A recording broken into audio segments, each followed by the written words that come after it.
What's good, YouTube? It's your boy Humble Warrior. Back with you guys with another video. Yesterday, I'm actually glad I didn't really get on here and make a video because I was too disgusted for what went down. The Miami Dolphins did lose to the New York Jets 32-20, sending our season into an 8-9 disaster. We were effectively eliminated from the playoffs regardless because Denver beat Kansas City 38-0. Now, I'm not gonna really speak on the game because that ain't even important. The main reason for this video is two reasons. So last night, Stephen Ross, who's the owner of the Miami Dolphins, released a statement saying that he's gonna be allowing Mike McDaniels and Chris Grier to return for the 2025 season for the Miami Dolphins organization. I got a problem with that because, I mean, for the last 6 years, we've seen, and I've only been a fan since 2020, so from what I've seen the last 5 years, I've seen Chris Grier ineptitude in building a damn roster and building an actual offensive line and building a defensive front. I've seen it. I've seen him make stupid picks that made no sense, signing dumbass free agents that made no sense, guys that are washed up, i.e. Jordan Poyer, i.e. David Long Jr. or David Long II, whatever you want to call him, i.e. drafted Noah Igbinoghene, signing players in the last leg like Teron Armstead, what's his name, Liam Eichenberg, trash pick. The list goes on and on. He's got to go, man. I mean, what he's done for the organization speaks volumes to his lack of an ability to search out talent and to pick what would fit right on this team. Every team you watch that's a playoff contender in this year's playoffs, they built their team the correct way. Miami built their team based off speed to quote-unquote help Tua. Tua only needs a line in front of him.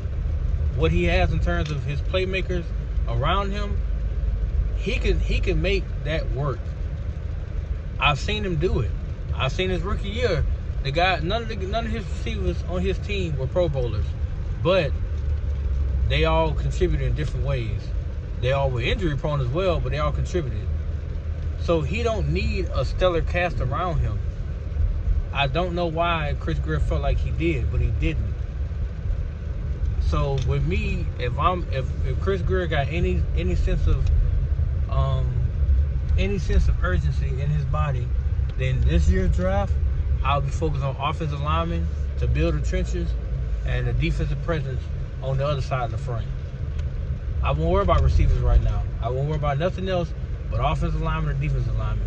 I may go get a corner or two because we are thin at corner, and I might even go get a linebacker or whatever, or an edge rusher, just in case Jalen Phillips goes down again.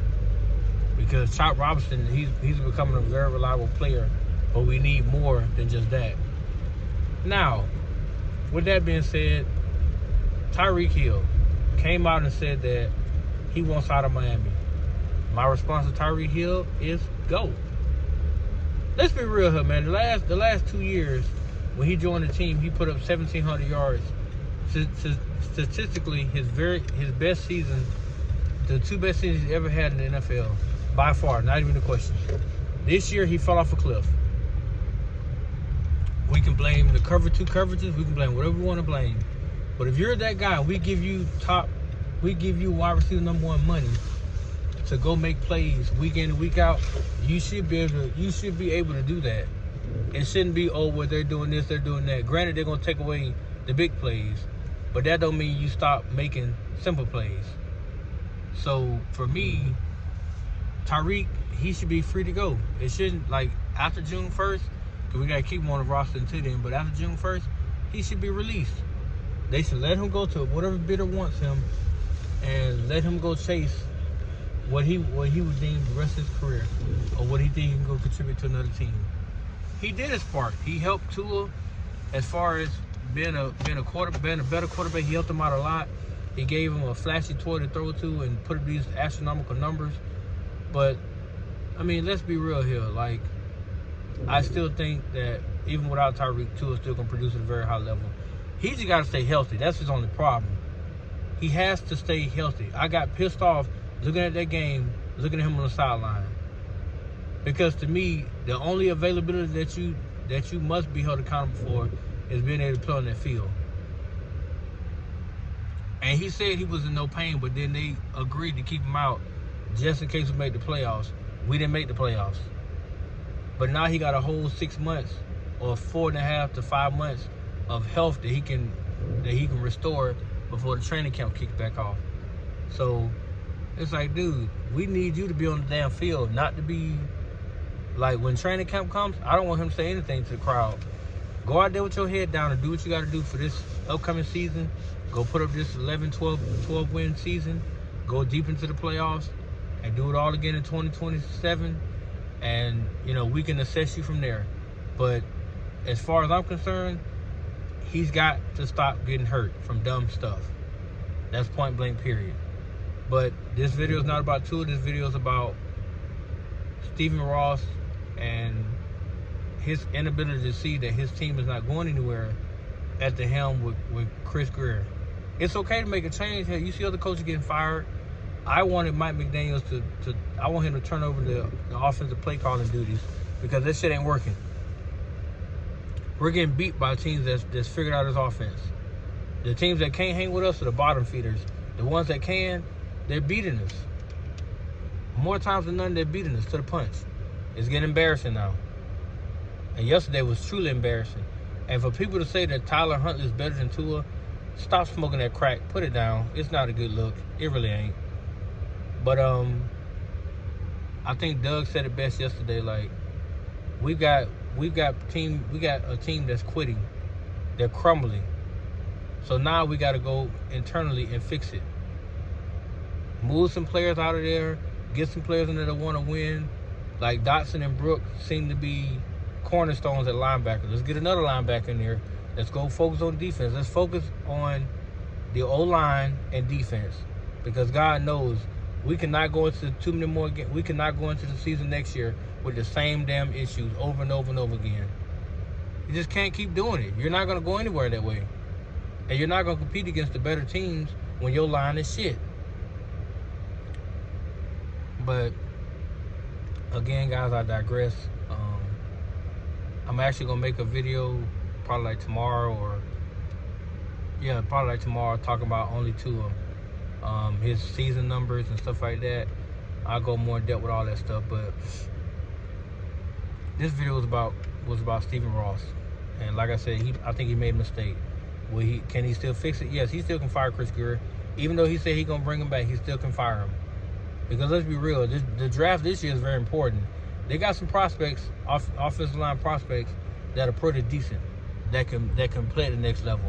He needs to make the right damn call. Like Proctor out of Alabama, I'm ringing your damn bell now. That kid should be drafted to Miami. Go get him. He's a solidified left tackle. You can move Patrick Ball. You can keep Patrick Ball to the right and put Proctor to the left. There you go. Then you just got to fill it in with guards. Get people up front that can protect Tua. That way he's not taking this damn ass whooping. Granted, they may be rookies, but hell, they'll have learning curves and learning experiences, but they'll get better. And guess what you'll have? You'll have more time in that pocket for Tua to do what he has to do. But we're going to see how this offseason goes, because we got a lot of things going on. A lot of free agency moves, a lot of people that are going to be getting cut, this, that, and the third, moving on, whatever. And we'll cross that bridge once we get there. But that's my take, guys, on the whole Stephen Ross situation. What happened yesterday, the game itself was atrocious. It was very atrocious. But like I said, we'll see what happens once we get to that point. But that's it, man. Let me know what you guys think. Did he really make a mistake? How do you feel about Chris Grier coming back along with Mike McDaniel? And what would you do with the 13th overall pick this year in the draft? Please let me know in the comment section. That's my time, guys. Peace.